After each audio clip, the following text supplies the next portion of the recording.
Pada video kali ini saya akan menjelaskan tentang teknik sampling dalam penelitian kuantitatif. Video ini dibuat untuk memenuhi salah satu tugas mata kuliah saya, yaitu aplikasi statistika yang diampu oleh Dr. Eko Sulistiono, MPD.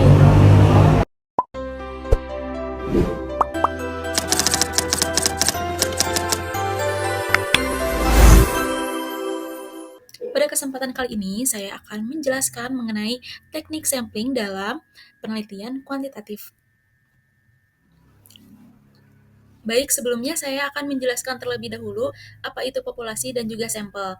Nah, populasi di sini merupakan wilayah generalisasi yang terdiri atas objek atau subjek yang memiliki kualitas dan karakteristik tertentu yang ditetapkan oleh peneliti untuk dipelajari. Nah, jika sampel merupakan bagian dari jumlah dan karakteristik yang dimiliki oleh populasi tersebut. Ini menurut Sugiono tahun 2022.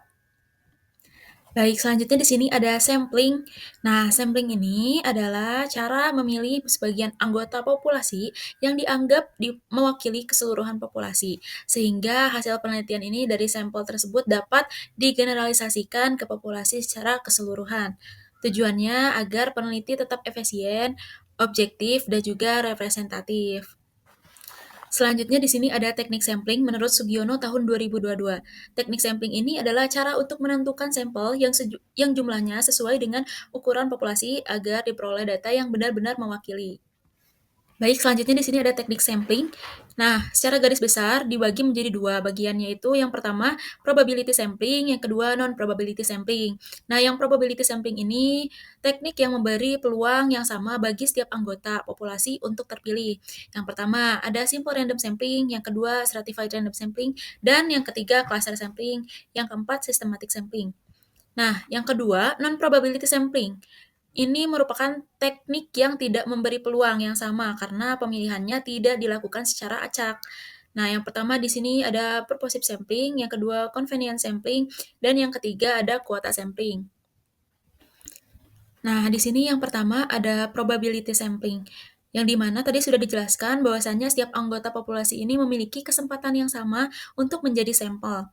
Nah, yang pertama jenisnya simple random sampling. Teknik pengambilan sampel di mana setiap anggota populasi ini memiliki kesempatan yang sama dan independen untuk dipilih menjadi sampel.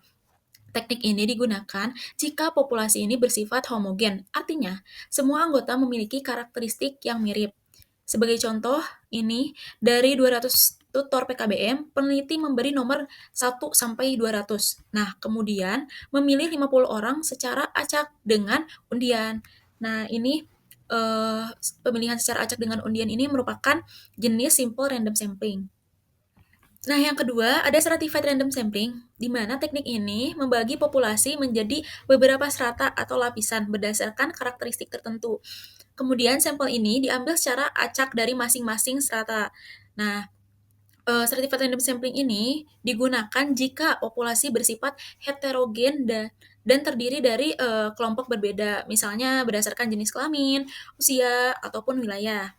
Nah, di sini ada contoh cara pelaksanaannya. Misalkan nih dari populasi 300 tutor PKBM dibagi menjadi dua strata, laki-laki dan juga perempuan. Nah, lalu diambil nih 25% secara acak dari masing-masing strata. Nih, 150 laki-laki dan juga 150 perempuan. Nah, diambil 25% dari tiap-tiap bagian masing-masing strata ini. Ini jadinya kan 40 orang. Nah, inilah tutor yang terpilih secara acak. Yang ketiga, ada cluster sampling, yang dimana teknik ini pengambilan sampel berdasarkan kelompok klaster alami dalam populasi, jadi bukan individu. Nah, cocok digunakan jika populasi ini sangat besar dan tersebar secara geografis, misalnya di beberapa kota ataupun misalkan kabupaten. Nah, contohnya di sini, misal dari 10 kabupaten di Jawa Barat ini peneliti memilih 3 kabupaten nih secara acak. Kemudian meneliti semua tutor PKBM di kabupaten yang terpilih tersebut. Seperti itu. Yang keempat, ada systematic sampling, di mana teknik pengambilan ini sampel dengan interval tertentu dari daftar populasi. Ini digunakan ketika peneliti memiliki daftar populasi lengkap dan ingin memilih sampel dengan cara yang teratur. Misalkan nih, Dari 500 tutor PKBM, peneliti ini ingin mengambil 100 orang. Maka ini ada hitungan intervalnya. Nah, N ini jumlah populasinya. N sama dengan 500. 500 itu kan populasinya. Nah, N kecil ini sampel yang diinginkannya adalah 100. Jadi rumusnya K sama dengan N besar plus N kecil sama dengan, jadi N-nya kan tadi 500 ya. 500 dibagi 100 sama dengan 5. Nah, sehingga peneliti ini mengambil setiap responden kelima dari daftar tutor PKBM tersebut. Nah, selanjutnya kalau tadi probability sampling, di sini non-probability sampling. Jadi, non-probability sampling ini teknik yang tidak memberi peluang yang sama karena pemilihannya tidak dilakukan secara acak. Nah, yang pertama nih ada purposive sampling. Teknik ini memilih responden secara sengaja berdasarkan kriteria tertentu yang relevan dengan tujuan penelitian. Nah, ini digunakan jika penelitian ini meneliti individu yang memiliki pengalaman atau pengetahuan yang spesifik. Misalkan hanya memilih tutor PKBM yang telah mengikuti pelatihan nih, minimal ada kriterianya nih, minimal mengikuti pelatihannya itu 2 kali gitu. Yang kedua di sini ada convenience sampling, yang dimana teknik ini mengambil sampel dari siapa yang mudah dijangkau oleh peneliti. Nah, ini digunakan jika waktu dan sumber dayanya itu sangat terbatas. Cara pelaksanaannya, misalkan peneliti mewawancarai tutor PKBM yang kebetulan hadir pada rapat koordinasi tanpa pemilihan acak. Yang ketiga, di sini ada teknik kuota sampling, yang dimana teknik ini menentukan jumlah atau kuota tertentu dari masing-masing kategori dalam populasi. Nah, ini digunakan jika peneliti ingin memastikan setiap kelompok terwakili tanpa harus melakukan acak. Cara pelaksanaannya mudah ya. Ini misalkan nih peneliti ini ingin meneliti 50 orang laki-laki dan 50 tutor perempuan. Nah, ini disesuaikan dengan kuota yang telah ditentukan.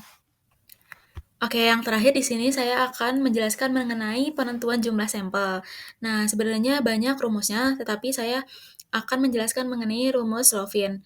Nah, di sini ada N sama dengan N dibagi 1 tambah E kuadrat. Nah, keterangannya di sini N kecil itu merupakan jumlah sampel, dan N besar jumlah populasi. Kalau ini tingkat kesalahan yang ditoleransi, biasanya 0,05 atau 5%.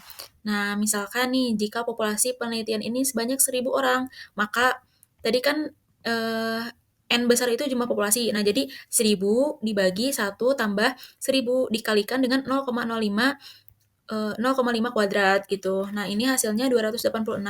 Nah, artinya peneliti ini cukup mengambil 286 responden yang mewakili seluruh populasi.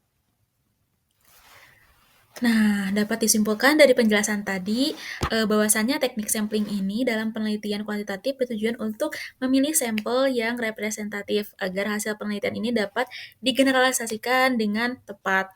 Nah, probability sampling ini digunakan jika peneliti ingin hasil yang objektif dan bisa digeneralisasikan secara statistik.